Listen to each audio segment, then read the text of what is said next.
How's it going today, my friends?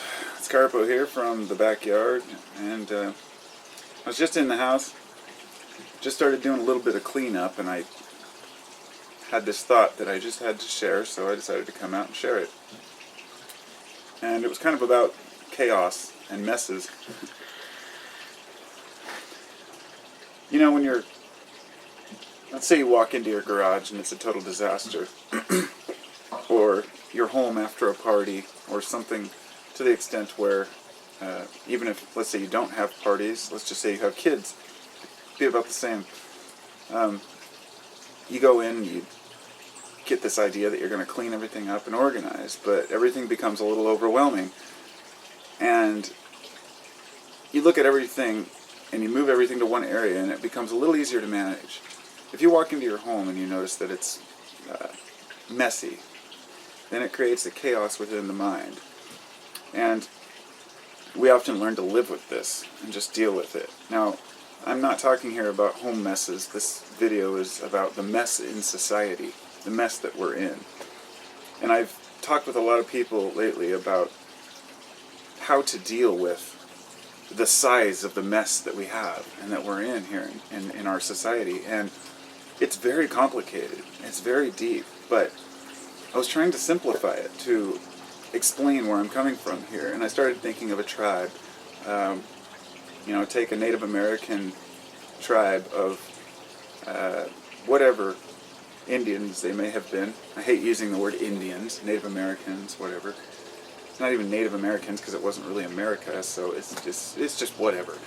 The people that lived here before white man came, and many of the tribes they had during that time, there would have a medicine man. They would have a tribe or a council of elders, let's say, that would help to make decisions for the group and whatnot. And when people were upset about the way things were going, they were able to come to their elders and discuss their issues.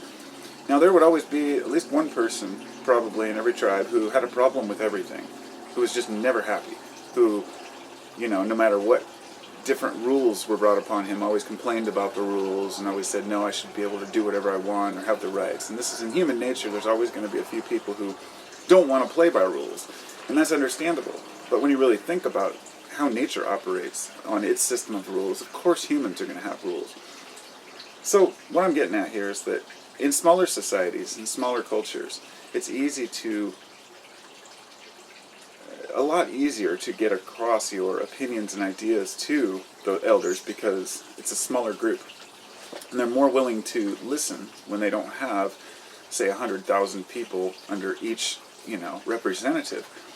So what we've tried to do is create a giant nation that functions as a tribe, yet exists in many different realities, in many different cultures, many different interests. And we vote on issues because one group may have something that really moves them, that's important to them, they want to spend tax money on or whatnot, and another group will say, no, hell no, we don't want to do that.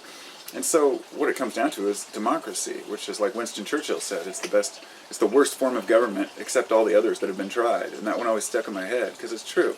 What he's saying is that, no, democracy is not perfect, but give me another example of how things should be. Because either you vote on issues, or and this is how bipartisan systems come into play, because they have totally different interests on how to move forward. Some people want to progress, some people want to hang on to the old ways, and both of them are right in some ways. You can't just keep progressing and changing systems that have already been in place if they're functioning, but you'll never know how much better they could be unless you take a chance and go out on a limb. In other words, like the liberal side is to change everything a lot of the time, and the conservative side is not to change anything. But the bipartisan system isn't really about conservative or liberal, it's really just about putting a face on a different opinion that you have and finding others that agree with that. Now for me, I'm somewhere in the middle. I'm an independent thinker. I share conservative values, I share, liberal values, but I'm only sharing in the agreement on certain theories and ideas. I'm not labeling myself as one or the other. And for the people who believe that there may be change possible in this world, I really, I commend you for keeping that attitude. Because in this world where we're constantly bombarded with negative information, ad campaigns, commercials, and everybody's trying to treat us like idiots.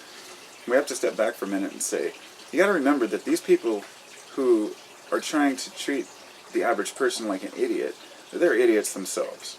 They're stuck in their own reality. Even if they have groupthink and a whole paradigm within their little orchestrated groups, they're still functioning on a level that is only coherent with what they know. That they don't know anything outside their box. And so what I'm getting at is it's important that we help to teach one another why things are important.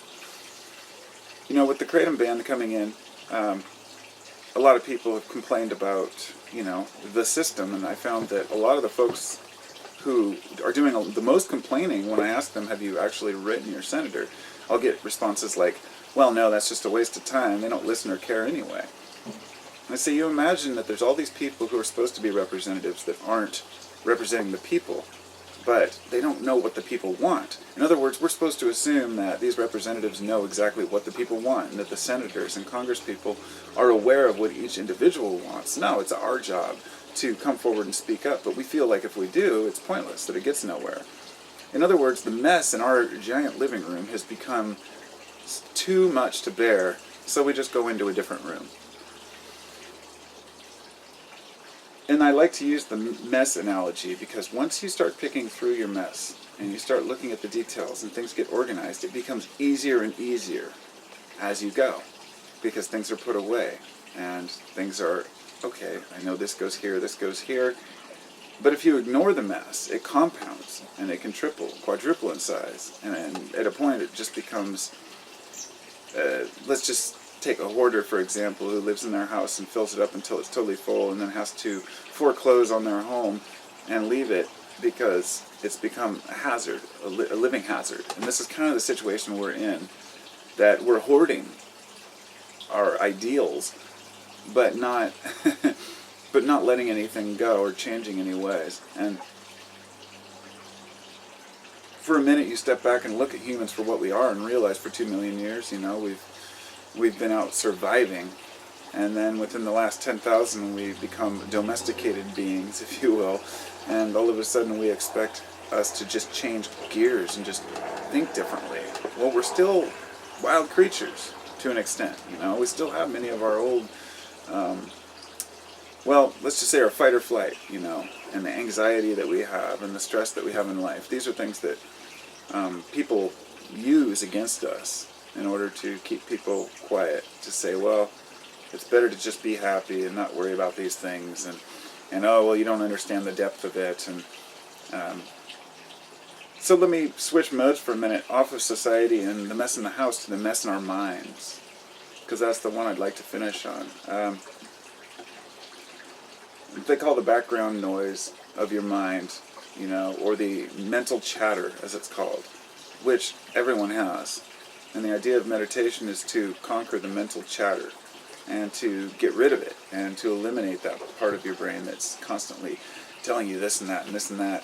And I've seen that, the more, it's kind of a catch, the more energy you have and the more, let's just say a person who has no energy to function and then they drink a lot of coffee will hype you up and therefore cause more mental chatter, and it'll cause your brain to work a little too fast for some people's likings. And on the other end of it, some people are overly anxious, so they take things like sedatives or anti-anxiety medication, Valium or Xanax, which helps them to relax but brings them down too low to where they can't function at the level they want to. And the mess in our minds is not easily cleaned up or mopped up by substances. And I would say there's people who take substances to feel normal, but then there's people who take them to cover up that mental noise or that mental clutter. And taking certain substances, especially people who, let's say people who are junkies or get way into heroin, to the point where it allows them to leave the room if they're messed with their mind and go to another room and permanently stay there, at least for a while. But that other room will always be there when you come back out. I think that's the thing we have to remember. There's nothing wrong with escaping. Even if you're feeling trapped in your current job or your state of mind or your home, whatever it may be, you can pack up and you can leave. And you can go wherever you want. But eventually you'll want to come back to that. You want to have that home base. And you will have to deal with your issues. And we all do, you know.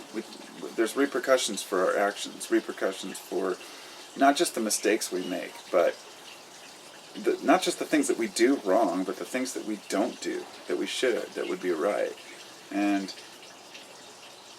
I guess if I were to like try to sum this up in a paragraph or two, I'd say that it's not about eliminating all the stress from your life, because stress helps us to better ourselves and change. Stress is what allows us to see that we have this clutter and have problems.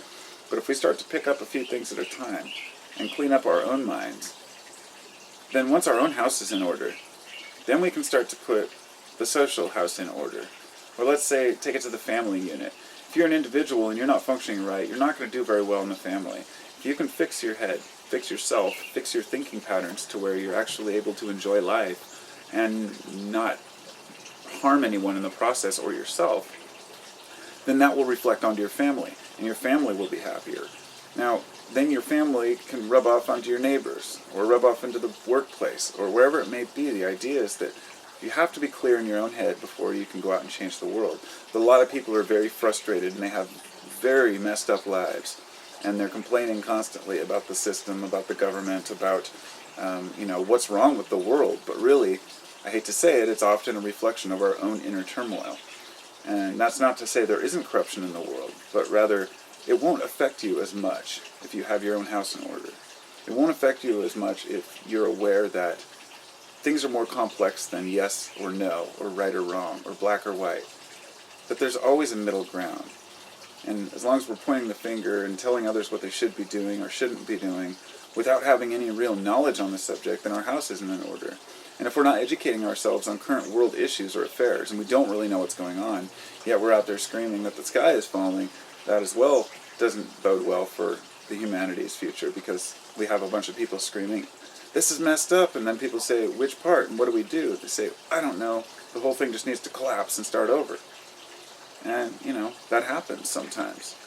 Sometimes your internal house collapses and starts over, such as after a major devastating event, like you get very sick, and it may change your whole outlook on life. You may become religious or lose religion, whatever it may be, but people have major life changes that are brought on by circumstances that are unpredictable. And likewise, when a circumstance such as a bombing or something happens to a community, they come together and people end up finding that we're a lot closer than we realize. And what's much more important than picking out what's wrong with everyone else is finding the common thread, because the only one that's going to suffer from us having our house out of order is ourselves. So, with that said, I'm going to go clean up my physical house and maybe get my mental house in order too. Talk to y'all.